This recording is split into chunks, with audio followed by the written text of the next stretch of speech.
Women's Voice. We are live on GBC News and on GTV and also on Facebook at Ghana Broadcasting Corporation. You can also join us online at gbcghanaonline.com. My name is Pascaline Adadevu. On today's show, we are looking at adolescent reproductive health.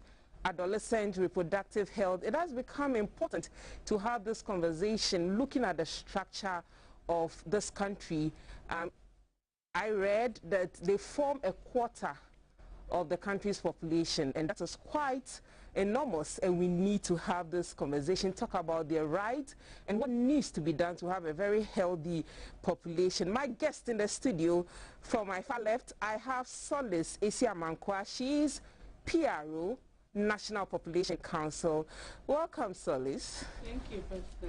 And I have the man who likes to be called Simeon Kwabena Echampo. He's regional manager Ashanti and Bonahafo, Marie Stopes International. Welcome, Simeon.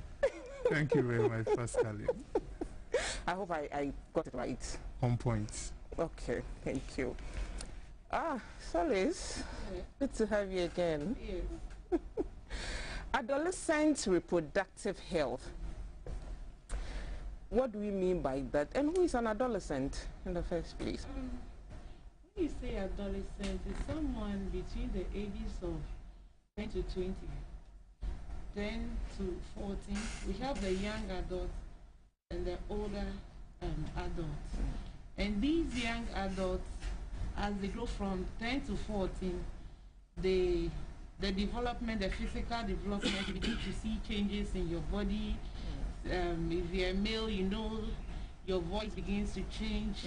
You begin to speak like a man. Yeah. And your voice breaks. Yes. And then if you're a female, the breasts begin to show up, the hips development. And so when these changes occur in the body, you have reached that stage of adolescence. Okay, so 10 to 14. Yes. That is a young adult. The 14 to 24, you should be getting, you are around the older adult. Yes. And around this time, you begin to make choices. You begin to take decisions. And decisions that you take either affect you positively or negatively. Whichever way it goes, it turns around and affects the family and then ends up in the community. Okay. Yes. Okay. Simon, so from what she has said, that at this point they take decisions, they decide on a lot of things, and I also realized that they begin to talk among themselves, so they get a lot of wrong information from their peers. Why should we even have this conversation? Why is it important that we talk about adolescents, come up with very prudent policies, so that the information is readily available to them, and they don't have to get information from their peers, sometimes wrong information.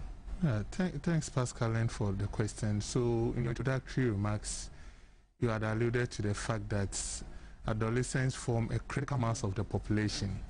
In fact, Ghana is a very youthful population. If you look at from age 0 to age 20, they form almost 50% of Ghana's population. And if you want to tease out the adolescents only, who are age 10 to age 19, they form almost 23% of the population. And these are critical people who are the next generation. I mean, whenever we see children, we say that they are the future. Yeah. So when you take this group and they are transitioning from childhood to adulthood, and so they are passing through a process, and it comes with some changes, as Solis said, and you realize that at times nobody talks to them about these changes, and so then I mean they will want to find out from their peers. So for instance, if there's a girl and she finds out that all of a sudden her breast is protruding, I want to find out from my other friend who is a girl, Amma, is it also happening to you? If all of a sudden she experiences menses, And it's just like, wow, I mean, something came out from my private part. Have you also seen that from your end? And so if we don't sort of give them the right information, then they are going to then engage their peers, because then they want to find out whether these things are happening to them. But the more reason why it is critical to focus in this, on this group is the reproductive health challenges that affect these people. First of all, we have issue with early sex. Ideally, adolescents from age 10 to 19 years, these are people who are supposed to be in school. In fact, age 19 years, you shouldn't have even finished university. You should probably be level either 100 or 200 thereabout.